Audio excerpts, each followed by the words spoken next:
Well, welcome to the Dan Bell recipe, the Bell Clan's flute recipe, and I'm going to be hosting it. My name's Randy Bryhn. This is a woodland flute. It's hand carved and it's handmade, it's hand burned. I'm going to go through everything I can with you. I'm going to show you, but I'll tell you, there's a lot of scrap in this. There's a lot. I mean, really a lot until you get it down. But these are the tools that I use. I use a hand planer to shape it. The wood that you're going to want to get will have as few defects as possible in it. Any place there's a nut, you can't make a wafer to make a flute out of. So keep that in mind. Get good wood and try to get it kiln dried.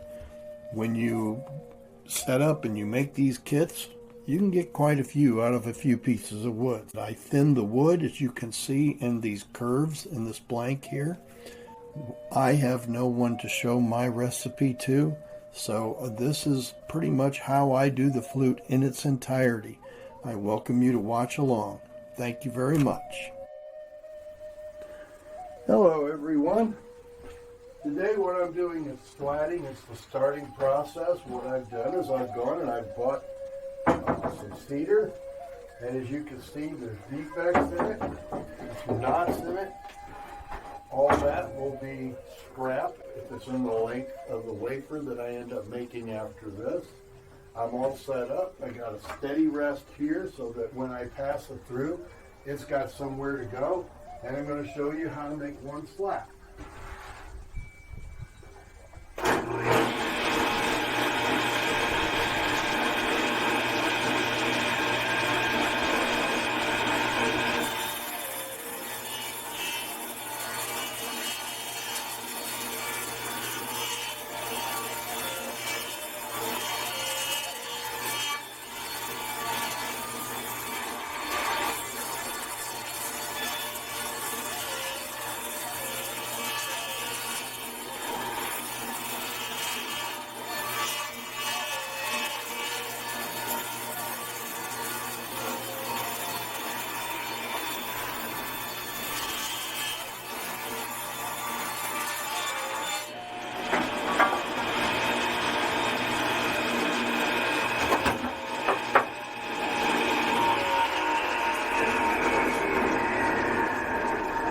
And that's how you make the start of a flute, folks. That's one slat. And most of it looks good, but see, that'll be scrap there. Thanks for watching.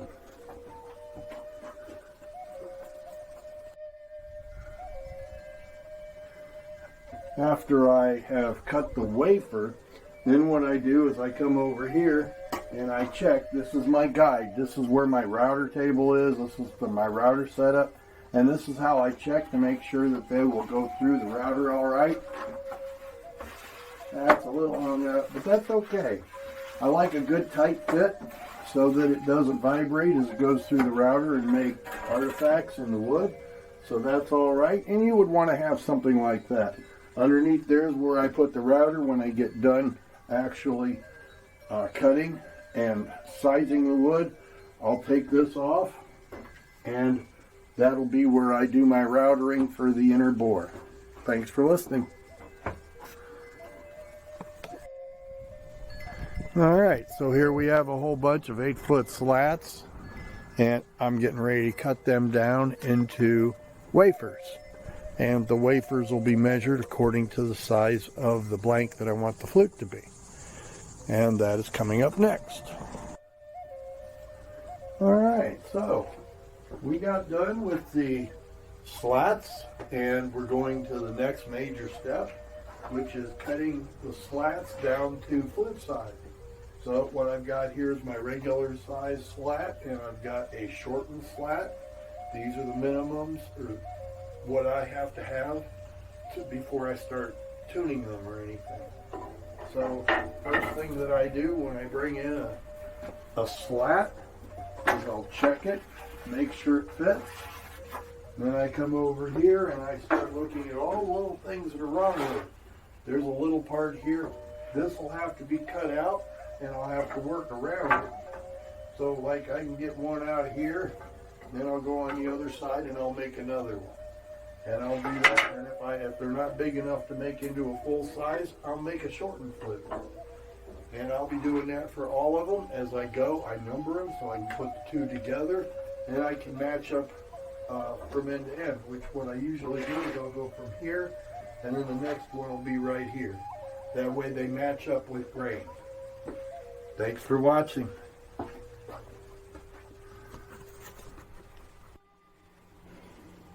Hello everyone. Well, we've made the wafers. There's some of them. We did get a lot of scrap. All in all, I got 71 kits out of it. And this is the layout table that I'm putting them through now. So I just mark them, get them ready for the next step. I just carry the line through and mark them all. This is a slow air chamber right here. This will be the tube bore going down to the end. And I have it marked on my table where I go and where I stop, which I'll be showing that next. So once I get these all marked, then I start with the, there's a bunch of them that are marked now. Once I get these marked, I'll do the 3/4 inch bore, and then I'll do the 1/2 inch bore when I set that up on the router. And that's what I wanted to show you in this step.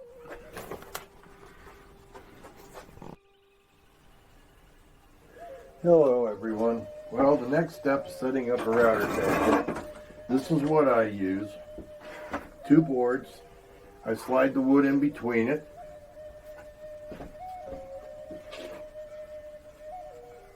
I have marks where the head of the router comes up through, and then I know to push it in so far until it gets to that mark, and then I can stop.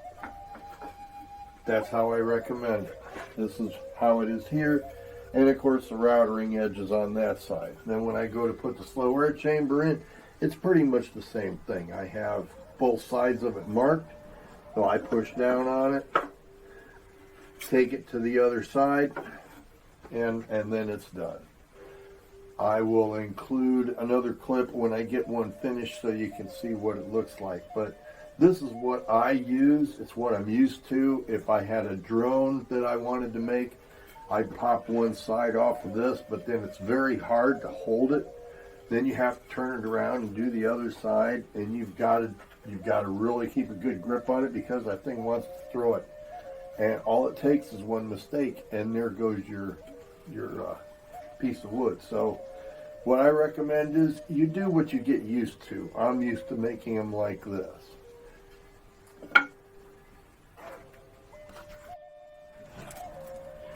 All right, so I've set the table up. I had to do many little tests to make sure that I had the right depth. Then when I run them, I always put them together. Is you got to make sure that your setup is straight up and down, your holes aren't off center. That happens a lot. But when you're done, the first main cut, it looks really good.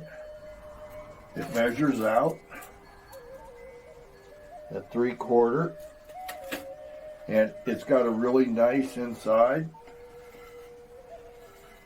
And from this point on, it gets really dirty in here, so I won't have a camera out here. But I'll do the same thing here, and as I say, that I follow by a guideline right there, and that tells me every place I have to go. And I'm going to show a close-up of that right now. This is how that looks. See the lines on there? That tells me where the edge of the head is, and that's the way it looks setting in there. Like I say, this is a pretty unique setup. It's just an old table with a piece of metal bolted on the top and a few 2x4s, but it works very well for me. After this, we go to the next step. Hello everyone. Well, we're finished up for the day, and that was what I call a production run. 74 kits. This is how it looks, and there's 2 of those that make up the 2 sides. That way when I come out here and I get ready to glue them together, they're ready for the next step. So the next step will be coming up next. Thanks for watching. Hello everyone. In this segment, I'm going to prepare the two halves to get the tuner and things like that installed. So the first thing we want to do is make sure this is cleaned out. It's nice and clean. All the stuff's taken off of it. And I wanted to show the whole process that I do here, just to make sure that everybody understands how important it is to get this done. Okay, after we get that done, the next thing we do is we find our middle. My wafers are 1.5 inches wide, so I'm making a mark at 3/4. And then I'm drawing a line, and what I'm going to do is I'm going to put a little V in here, because when I go to put the through hole in that's going to the slow air chamber, I'm going to have something to follow. And I think that's really important. It will fill up with glue. It will make a glue worm on the inside. And when I go through and I burn that, I have to blow through and make sure that I get that glue worm out of there. It could cause some serious problems later. All right, so now I've got my cut. I've got my little V there. That's right in the middle. As you can see, when I go to put that in there, I now have something to follow. Now, the next thing I'm going to do is figure out which one I want to put a tuner in. And what I do is I just side along it. And one of these, this may be just a little bit closer than the other one. And in this one is farther out. This is the one I want to put the tuner in, because as the air comes down here, it'll make a little swirl back here, and you actually want that. So with this one being just slightly forward, we're only talking a 64th maybe, or maybe a little bit more, but this is the one I want to now put a tuner in. So we're going to get that out of the way. I'm going to draw a line up and around to make sure that I've got my stuff pretty close to where it's supposed to be, and it is fairly close. I'm going to make another mark on it just to make sure that it's as close as it can be. This isn't going to bother me because I'm going to take a 45-degree cut out of it. So we'll go ahead and we'll make a mark in the center there. Mark in the center up here. This is going to designate where my finger holes go. And then I want to make the line. You don't want to lay your finger holes in out here yet. You want to put your tuner in, and then once you have the tuner in and the exact end of the hole for the through hole, or true hole it's called, is there, you can measure right from the edge of the blade exactly where you want that to be. So the next thing we're going to do is, I like to get right about here. That's just where I make the mark. I don't even measure it. The other one I put out here because I know when I drill my hole and such, it's going to be out that far from the hole. It's going to be a little larger. It's going to be back in here, but once again, it's going to make that little spot in the back. Go back a little bit so the air can tumble a little bit. That's something I was always trained to do. If you get in a spot where you need more room, you can actually tighten it up and just put it in right here and slant the hole a little bit. But always want to make sure you get a little bit right there in the back. The next thing I do is I set it up for punching. I'm going to put it right between them. So, that is the way I set it up. The next thing I'll do is I'll put a pinhole through, and then the next thing I do is I actually burn it. So that's how you put the tuner in to this point. Thanks for watching.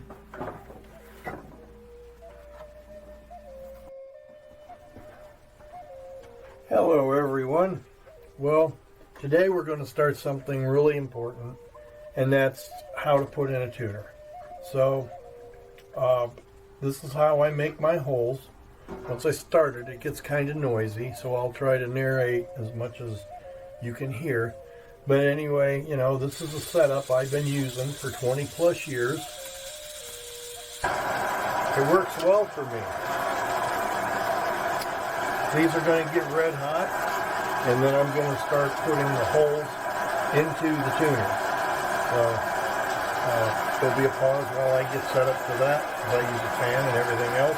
And I'm going to redo the camera so it shows that instead of this. So this will be going on in the background.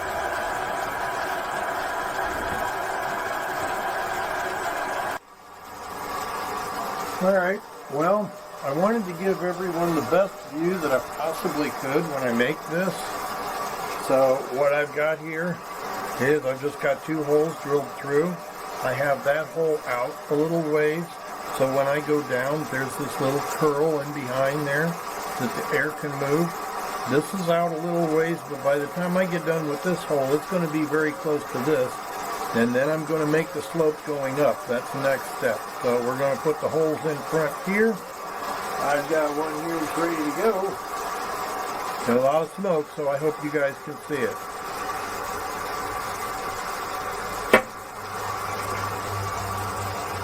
That's one through.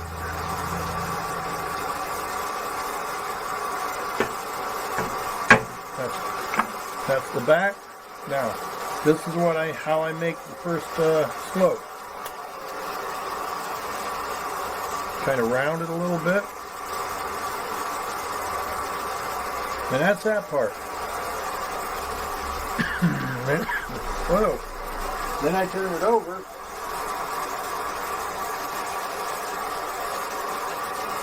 Then I put the other slope in.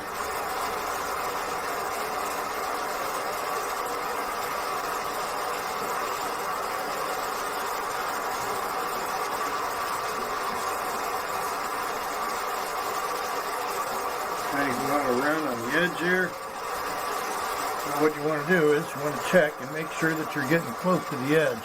But you don't want to go into it or it's a ruined hole.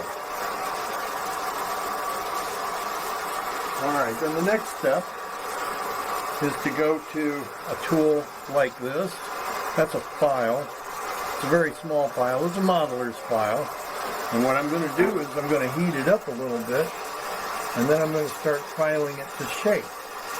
The only place that I really need to shape it is right here at this section. So, this is how I shape it.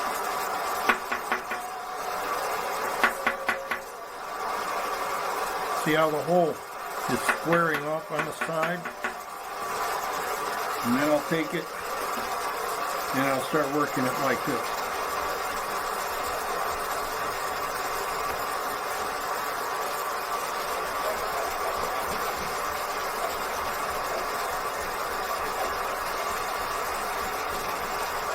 This is a cedar flute, so it's really easy to work. That's also why the cedar flutes in my collection and selection on the marketplace, that's why they're more moderately priced. Notice how I'm going cross-cut like this. That defines it.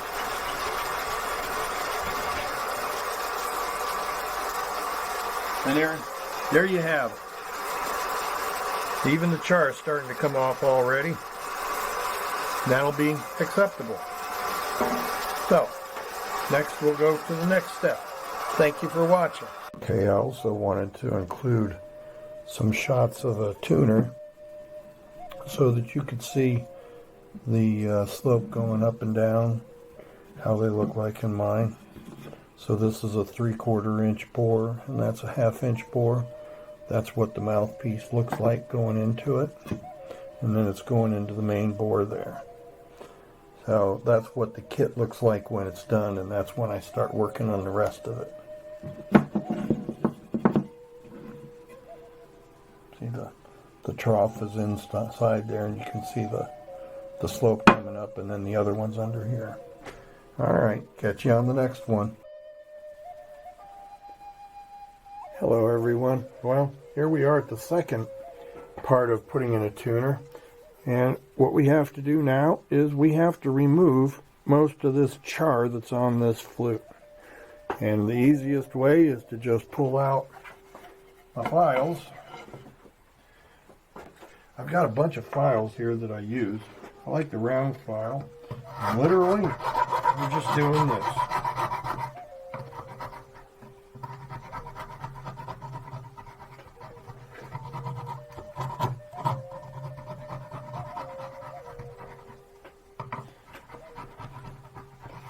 Got to do it top and bottom.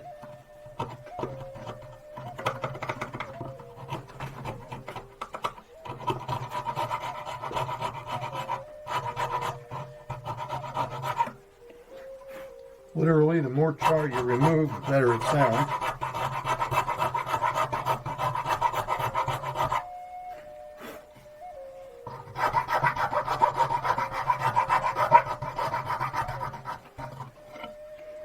Now I'm doing this on a cedar flute, so it doesn't take nearly as long as it would normally if I was doing like a hardwood flute. But I keep doing this until it goes away.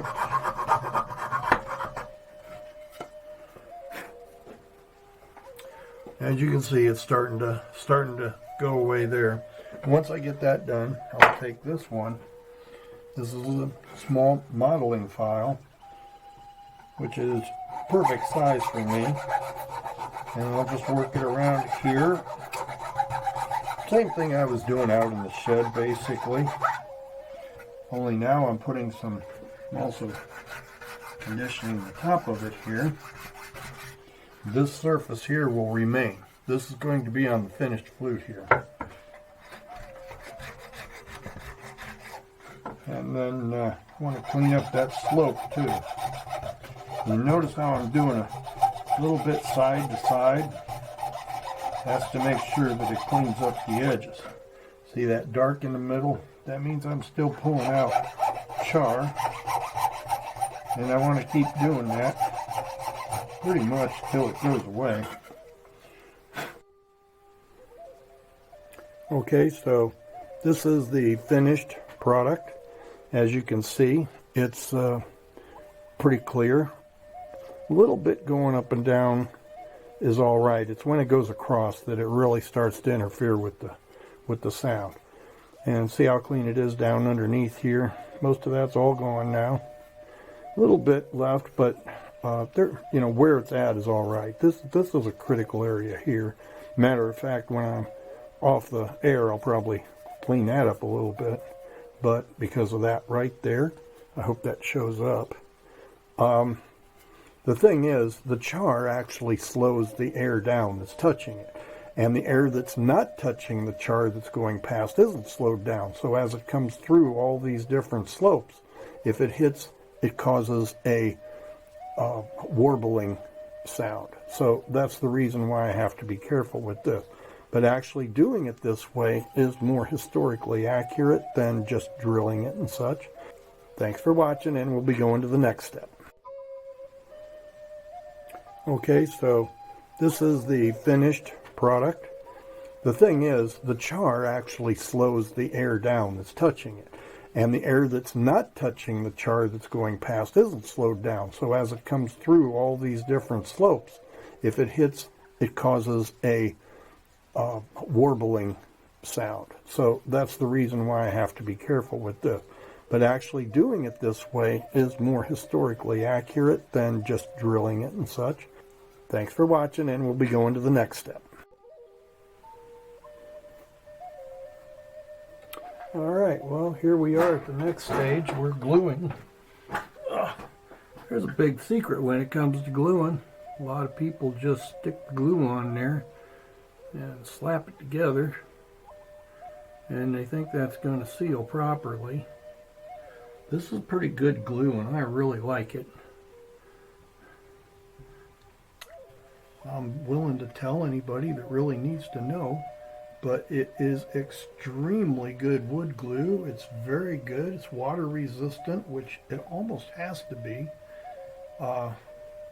to work with this, because you never know when you're going to be out and about. Now, I will say that the large bore end of the flute will never take a whole lot of moisture, because your moisture is going to gather in the tuner, and the tuner is what's going to get wet when you play, and you're going to notice it. You really are. Your sound will deaden out, and after a while it'll get to the point where you won't even be able to play a note or anything. So that's when it's time to put the flute down and let it air out and pick up another flute. When I go up on stage, I usually have 6 to 8 flutes with me. Sometimes the humidity will pick on a flute and it won't want to play. Sometimes it could be mad at you from the day before. You just never know. So, but I smear it on both sides. I make sure that there's glue everywhere. Then I line up this end and make sure that, see the little hole that I gouged out right there? See that hole? That's the hole I gouged out with the knife, so I've got something to follow. And then I like to put these C-clamps on the end. I've always just liked C-clamps on the end. That's what I started out with, and that just seems to be what I default to. Getting it started is probably the hardest thing, but you don't have to be perfect at this point. You just got to get them on there. Down on this end, it's really nice to get it really close. You're already fastened on the other end, so you know that part's stable. And then I like to put one right about here, because I know I'm going to be whittling in this area here, so I know I can put one there. And then what I do is I literally cover the whole thing. Everywhere there's got to be a clamp. I would say a clamp every inch of what you're shooting for. If you want to get the proper seal, you want to get it properly glued together. Now, for the tuner area, I recommend something like this, where it's pressing flat and it doesn't indent it at all. That's what you really want. Another one out here. See, I use these flat ones for this. And that way it doesn't dent this wood. This one is cedar, so it's very soft wood. So now we're done clamping. We're going to leave that sit for at least 12 hours. Catch you later. Alright, well here I am. I'm taking the clamps off. And as you can see, they're all over the thing. You got to make sure that you get all the cracks out and squeeze together. And if you're using a really good glue, then it shouldn't be an issue. I use a type of glue that's waterproof because it seems to hold up better even in sunlight. So the next phase is to take this out and burn a hole here, and that'll be done outside. And then I also have to lay in the holes here. Now that's interesting.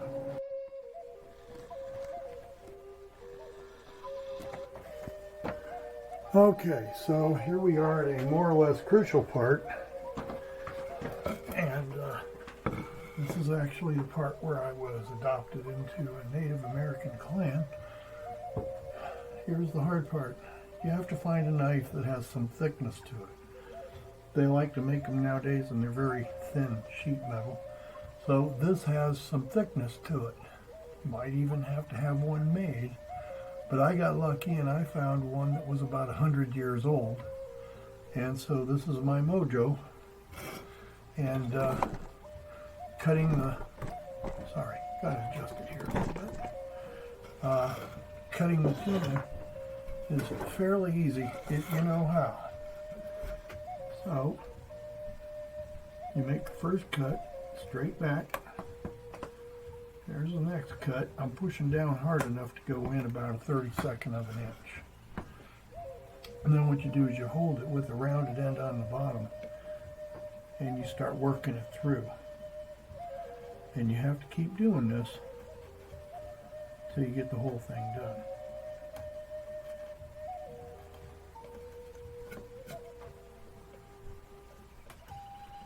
Now the whole goal of doing this right now is just to see if you can get it to work. Any old thing will work.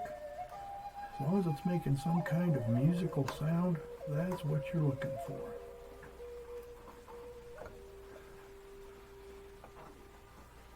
Alright, I'll grab me a little file here and I'll flatten it out a little bit so I can see what's going on with it.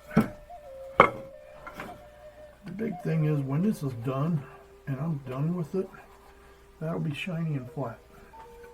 It doesn't even matter if it's straight, as long as it's shiny and flat.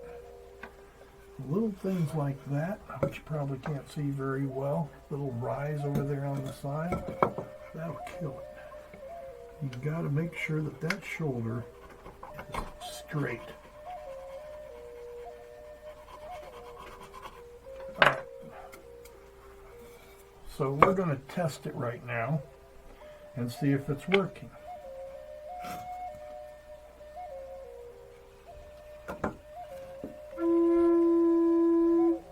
And that's good enough for a start. That's all you need for putting in a tuner right now as you work on the flute, because there's some debris in there and everything. It's going to sound better. Once I put in the holes and I shorten it to length, then I'll start really getting serious with making this sound good. But for right now, that's telling me that it's okay and I can continue on to the next set. The next step now is laying out the holes, going from the edge here, but I still have to lay these holes out. And then once the holes are in, then I octagon it, and that's simple stuff. And then the carving starts. So that's how you put a tuner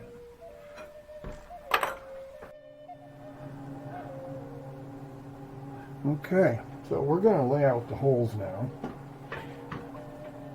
As I say, originally this was done by hand measurements, so here's the first important thing.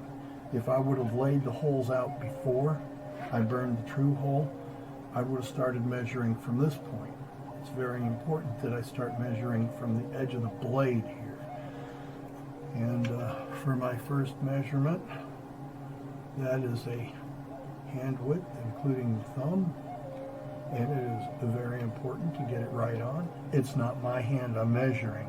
It's actually my wife's. She's a sharp at. And then the next measurement is 1 3/16, which is the step of a woodpecker. And I actually have my cheater notes up here, which 7/16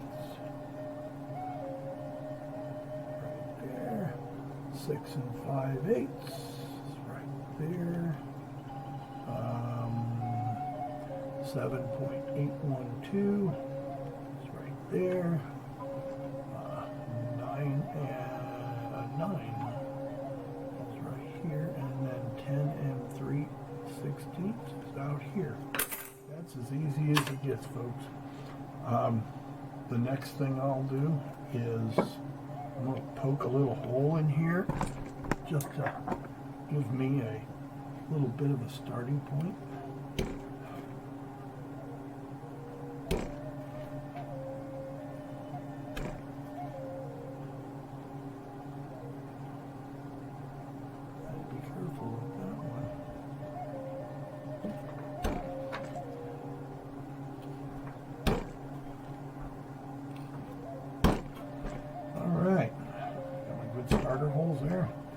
Always remember though, that's very important, because that actually is about half an octave. If you don't get it right, your whole flute's going to be off. These, you can still tune it to sharp F, but you want to keep these in tune too.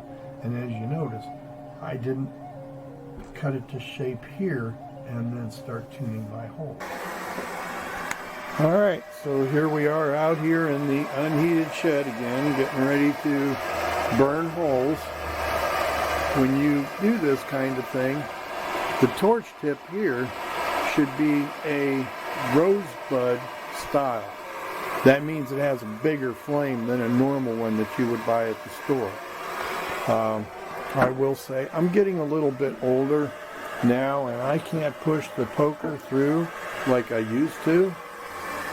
So I actually do a little bit of a pilot hole now. But you can tell if your flute has been made with a poker or a drill.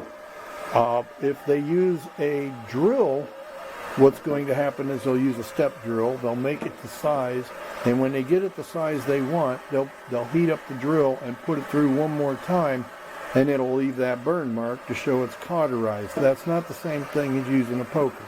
If they use a poker, it's cauterized all the way through. It's cauterized into the wood, and when the poker goes through, it actually leaves a mark on the inside of the bore, and you should be able to look through the hole and see a burn mark on the other side of the bore. That's a big key in telling you if it's really handmade. So I'm going to set up the camera. It's not going to have me saying anything because it's going to get loud with the fan and such. You need really good ventilation. It makes a lot of smoke. But I wanted folks to see how I actually burn my holes. As you can see, this is burned, this is burned. Now I've also done this. That's burned. I actually cut the end off here. I didn't show that in the film because it's kind of elemental. So when you do burn through and you make the mouth hole, remember to go like this. Blow through it really good, because there could be a glue worm start to come loose, and you blowing on it will blow that out. That's really important. I get debris out all the time on almost every flute I make. So now I'm going to cut it, and I'm going to set up, and then I'll show you burning.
And there you have one, folks.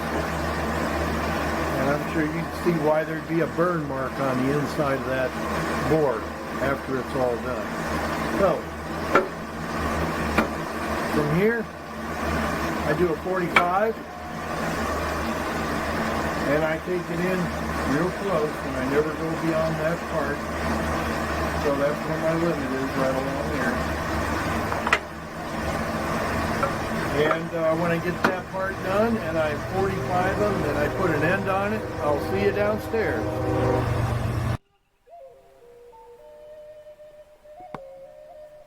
Hello everyone. Well, this is kind of special. You don't see much redwood anymore, and I kind of wanted to go into a little depth on how I do these. So this is the proper way to hold it. As you can see, I got lots of special places on my hands that's covered, because I know that's where the blade's going to go. After all these years, I figured that part out. So the first thing I want to do, when you hold it like this, you want to hold this at an angle, 45 degrees or so. And then you want to break off these corners here. And break off all these corners. And as you're doing it, now I'm never going to go up into this tuner area here. In fact, I'm going to use that same line right there, that plane. I'm not going to do anything with it. In fact, if it gets messed up, then it's probably messed up the flute. This is some good old redwood here. I don't have a lot more kits of this, but it's really good to work with.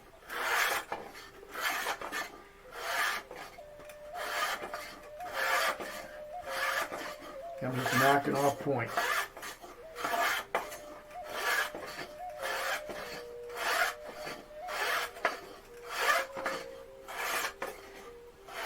Okay, once I get the points knocked off, then I start shaping it.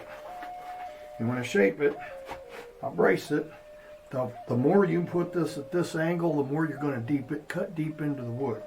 So that's something to keep in mind.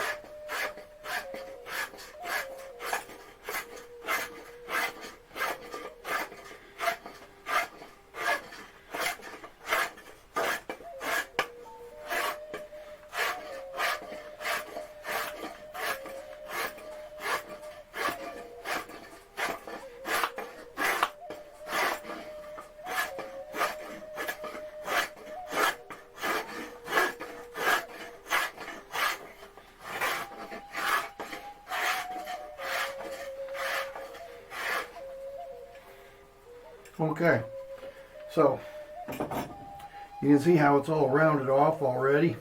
I'm not going to bore you with the whole thing. It takes about 20 minutes. So I'm going to cut out here and then I'm going to show you the finished when I get done.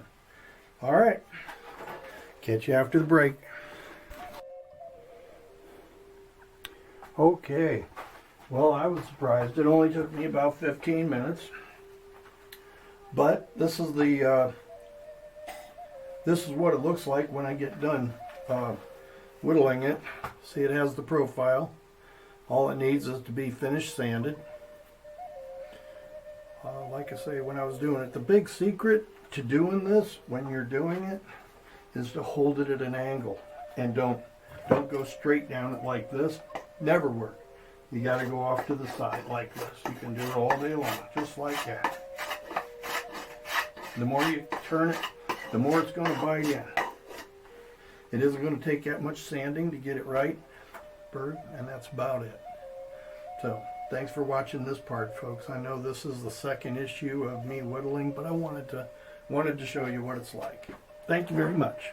Well, this is what I use for etching. It's a small dowel with a piece of coat hanger stuck in it, and it's very easy to etch. You don't want it super red hot. You don't want it too hot or it'll burn your picture. And all you do is you just come down here and you start writing with it.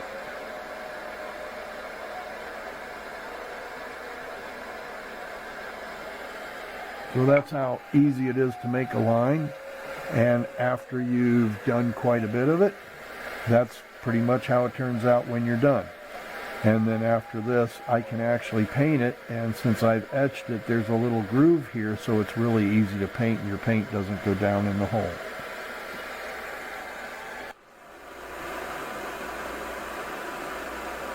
Hello everyone. Now this is kind of a supplement to the etching section that I just did. I just wanted to make a note of people, let you know that I like cherry the best. You know, when you do this, you can't get it red hot. You just get it that way. And you have to work with it. I like to have something there to rest my wrist on. Figured I'd talk to you about it while I worked here. So, I like cherry. It's real easy to etch on. See how easy that line goes on there. I'm going to fill that in too, by the way. I might paint this section down here, but I always make Cocopelli solid. So etching on walnut is really easy. You can do it on black walnut too, but it don't show up as good. And other woods like poplar, walnut, they just don't etch as well. Cherry to me is like a slate. You know, you can just write on it to your heart's content. So, you can write on poplar, but it takes a lot more. You can write on cedar. It takes quite a bit. But the thing to consider is you never want to make it too hot. You're not trying to burn it. You're just trying to score it. You're making a mark that will show up later, after you clear coat it and all that. This will just come through so beautiful.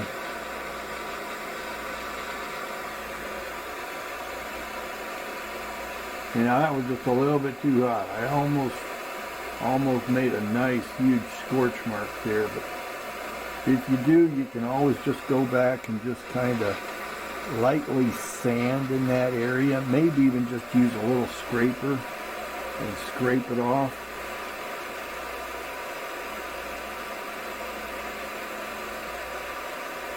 But if you make a mistake when you're doing this, it's very hard to come back from it. It really is.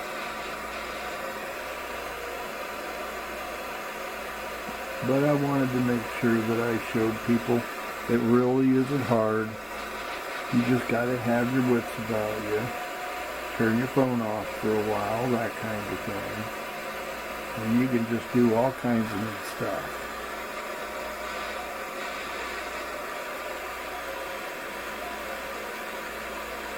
There you go, folks. And that's my version of cocoa pellet. Thanks for watching. Hello, everyone. Well, today I'm putting a quick coat on this flute here. It already has 4 coats. This is going to be the 5th coat. The way I do it is really, really simple. But as you see, I don't use a brush. I use a little piece of cloth, and I do it very quick. Behind me, I've got a paint booth. That's what most of that is. Some of it's just hiding tools and such. I do a little bit of work on the jigsaw. As you see, I'm just putting down a quick coat on here. I put a screwdriver in the mouth hole. That gives me the ability to get it out away from me so I can do the whole thing. I do this with all my flutes, and then when I'm done, I use this to hang it, just a cut up coat hanger. Very simple. I put it in the holes and it's ready to hang. I'll put it right here just to get it out of the way for a minute. Well, that's what I wanted to show you, folks. This is really good stuff. It's called Salad Bowl Finish from General Finishes. It's FDA approved. That's what I recommend. It's non-toxic. Thank you very much.